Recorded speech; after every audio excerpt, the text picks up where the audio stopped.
Assalamualaikum warahmatullahi wabarakatuh. Alhamdulillahirabbil alamin wassalatu wassalamu ala asrofil anbiya'i wal mursalin sayyidina wa maulana Muhammadin. Allahumma sholli ala sayyidina Muhammadin al-Fatih lima ughliqa wal khatim lima sabaqa nasirul haqqi bil haqqi wal hadi ila siratikal mustaqim wa ala alihi haqqa qadrihi wa miqdarihil azim, amma ba'du. Kaum muslimin dan muslimat dimanapun anda berada, yang selalu saya doakan semoga dipanjangkan umurnya oleh Allah, diberikan kesehatan oleh Allah, dijauhi dari segala mara bahaya, dimudahkan segala urusannya, dikabulkan segala hajatnya, amin ya rabbal alamin. Alhamdulillah, segala puji bagi Allah, karena sama-sama kita ketahui bahwa Allah subhanahu wa ta'ala sangatlah sayang kepada kita sebagai hambanya. Allah sangatlah mencintai kita sebagai seorang hambanya. Berjuta-juta kenikmatan sudah Allah berikan kepada kita, meskipun kita sering lupa untuk mensyukurinya. Kadang ketika seseorang sedang diuji oleh Allah, dia langsung berpikir bahwa Allah itu jahat, Allah itu gak sayang, Allah itu kenapa begitu, apa salahku, dan sebagainya. Orang-orang menyalahkan Allah akan sesuatu yang sedang menimpa dirinya. Padahal kita sebagai seorang hamba yang diwajibkan untuk bersyukur seringkali melupakan rasa syukur kita kepada Allah.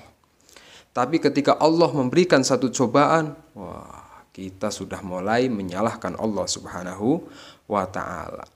Tak usah jauh-jauh melihat kenikmatan dalam diri kita saja. Misalnya kaum muslimin, kita diberikan mata oleh Allah, mata kita bisa melihat dari lahir sampai sekarang, itu adalah nikmat. Kita diberikan hidung bisa mencium aroma, itu nikmat. Kita diberikan kuping bisa mendengarkan suara, itu nikmat. Kita diberikan anggota tubuh bisa berfungsi, itu nikmat yang sangat luar biasa, yang sangat mahal harganya. Bahkan coba kita lihat mata kita. Kita bisa berkedip, ini nikmat yang sangat luar biasa kaum muslimin. Coba bayangkan Anda 1 jam gak bisa berkedip. Gini aja, 1 jam, kira-kira apa yang akan Anda alami, apa yang akan Anda rasakan? Pasti Anda akan tersiksa. Ini baru berkedip, gak bisa berkedip itu. Wah, kenikmatan berkedip dicabut oleh Allah subhanahu wa ta'ala. Wah, kita baru merasakan ternyata berkedip itu nikmat. Ini baru berkedip, ya Allah. Kalau Anda misalnya tiba-tiba nggak bisa berkedip sehari, kira-kira gimana? Bawa ke rumah sakit, nyari dokter, nggak punya uang, jual ini, jual itu. Padahal ini baru nikmat berkedip. Yang selalu kita sepelekan, yang selalu kita nggak ingat untuk mengucapkan Alhamdulillah. Alhamdulillah ya Allah. Subhanallah, ternyata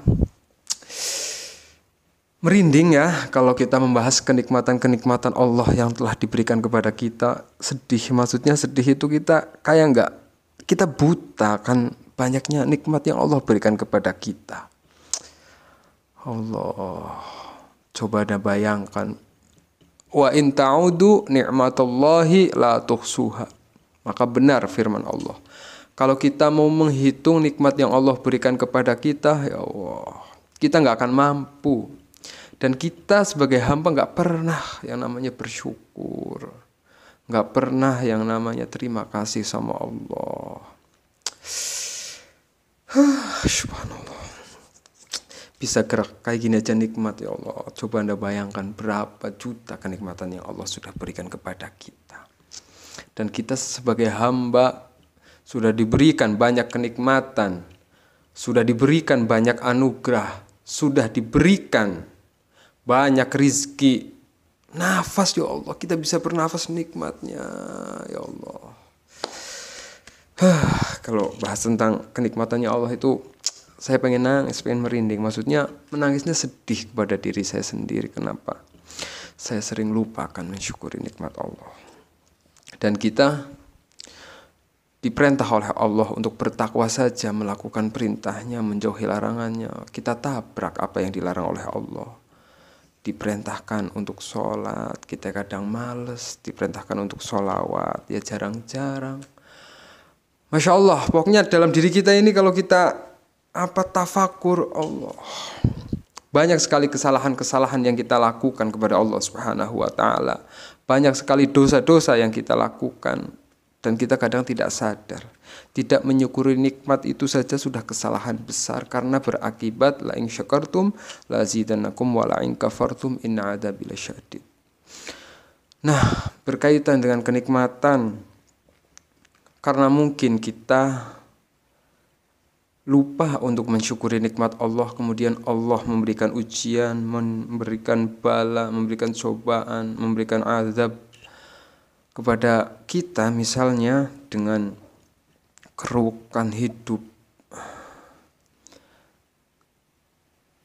kesempitan ekonomi, dikelilingi banyak hutang. Itu mungkin akibat dari kita kurang bersyukur. Karena kalau kita lihat, biasanya kita itu kalau hutang itu jarang yang namanya untuk kebutuhan gitu kan. Jarang untuk sesuatu yang urgen. Orang bisa berhutang itu kan biasanya karena keinginan. Saya pengen buat usaha, saya pengen kaya, saya pengen beli mobil, saya pengen renovasi rumah. Akhirnya terjerumus kepada limbangan hutang.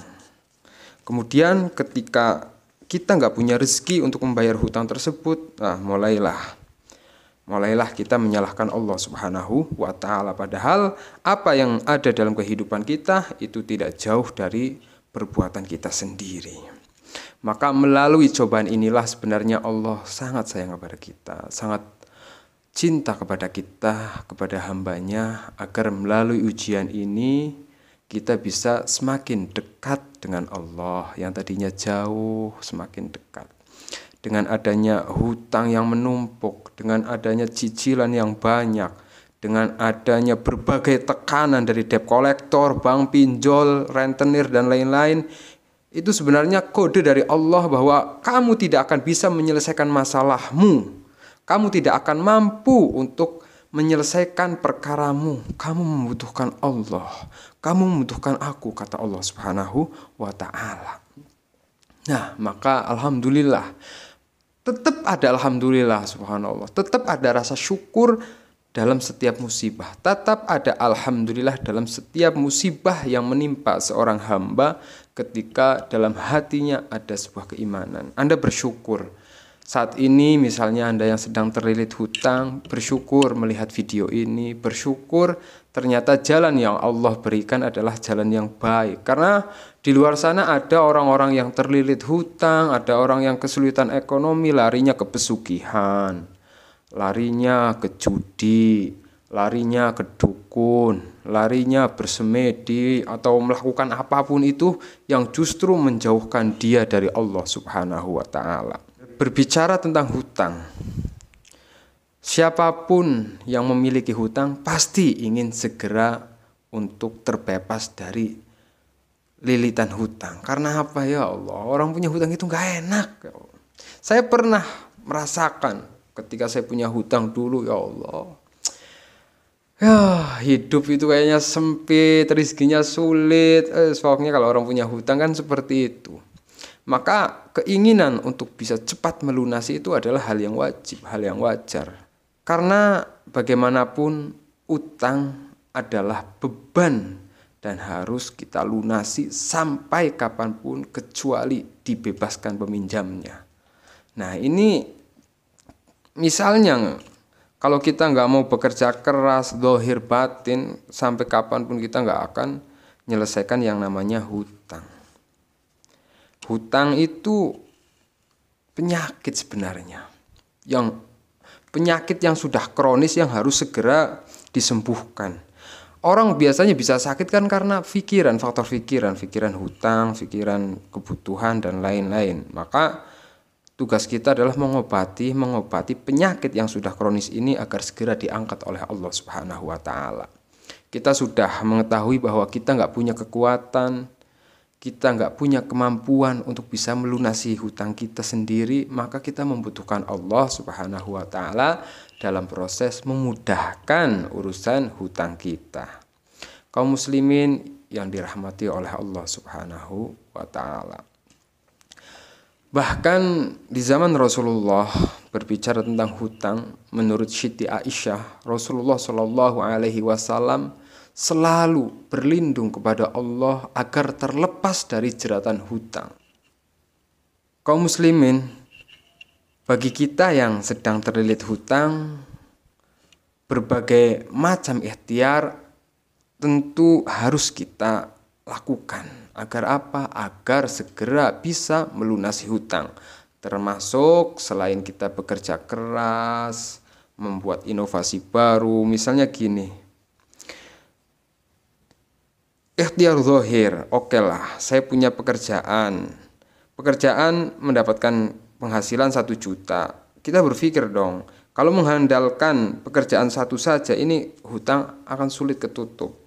Maka kita harus punya plan B, kita harus punya inisiasi untuk apa nih bisa menambahkan pemasukan. Ide-ide yang bagus, yang cocok dengan passion Anda itu bisa Anda lakukan sebagai ikhtiar zahir. Kemudian ikhtiar batinnya tentu dengan berdoa atau memohon pertolongan kepada Allah Subhanahu wa Ta'ala.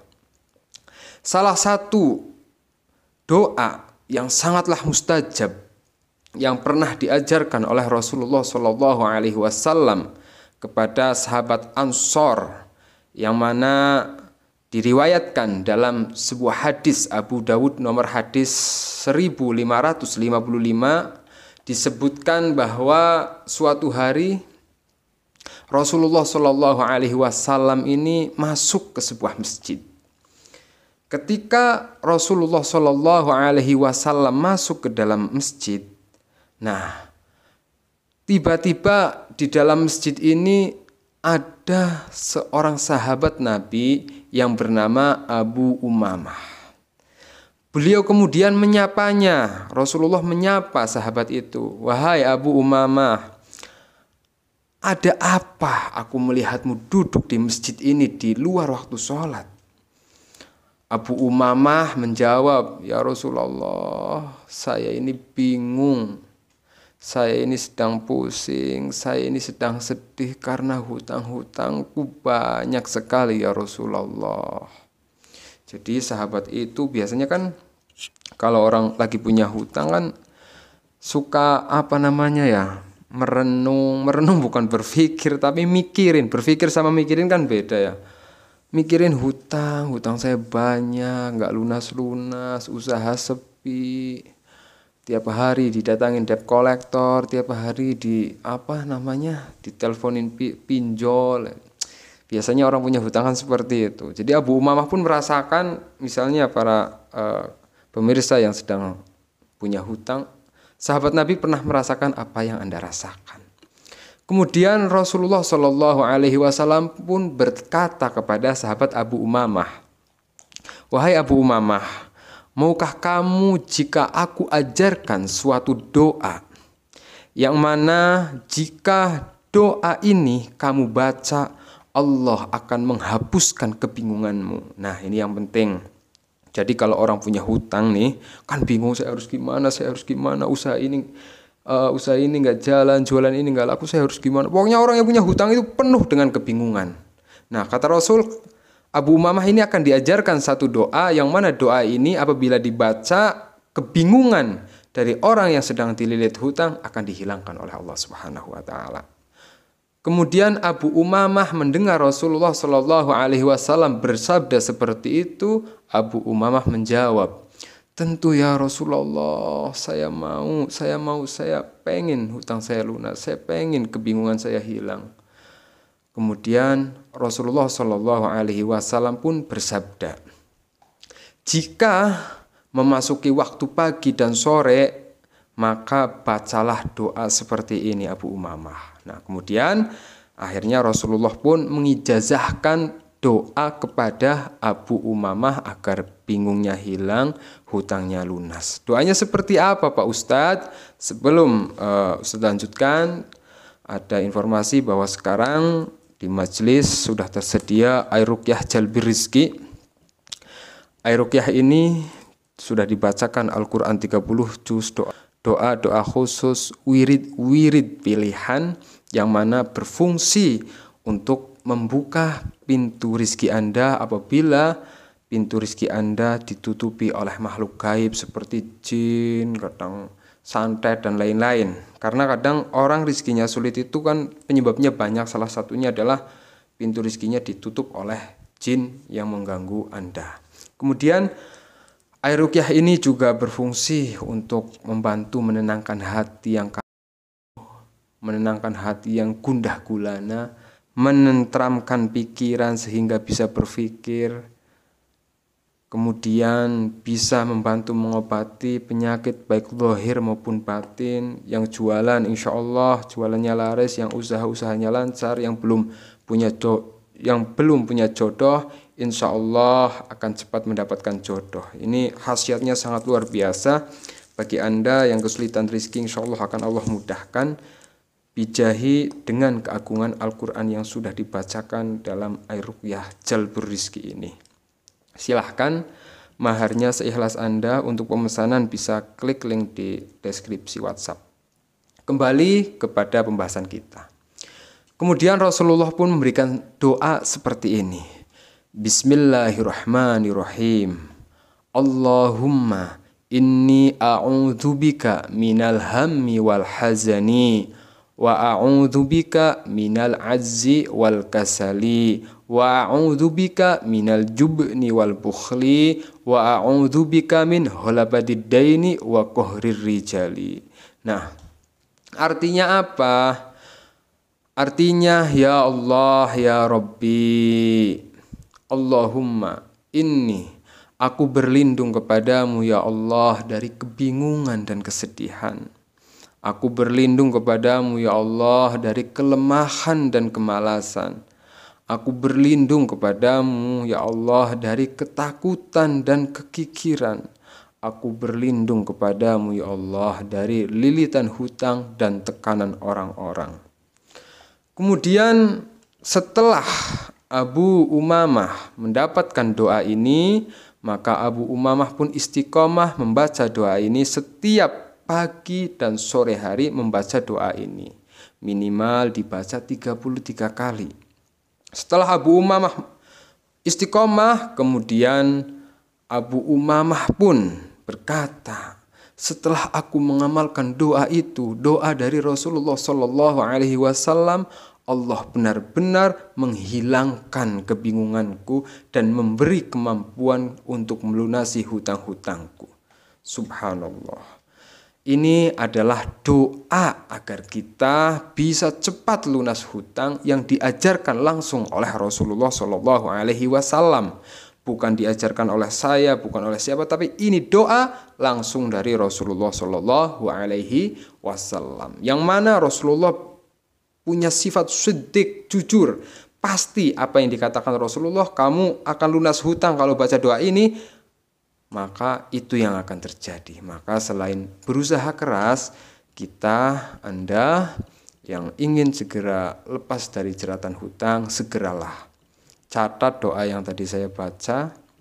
Kemudian Anda baca setiap pagi 33 kali, sore juga 33 kali. Insya Allah dengan barokah doa ini yang langsung dari Rasulullah SAW, segala hutang Anda dilunaskan oleh Allah, rezeki yang sulit dimudahkan, jualan yang sepi dilariskan, usaha yang macet dilancarkan. Amin ya Rabbal Alamin.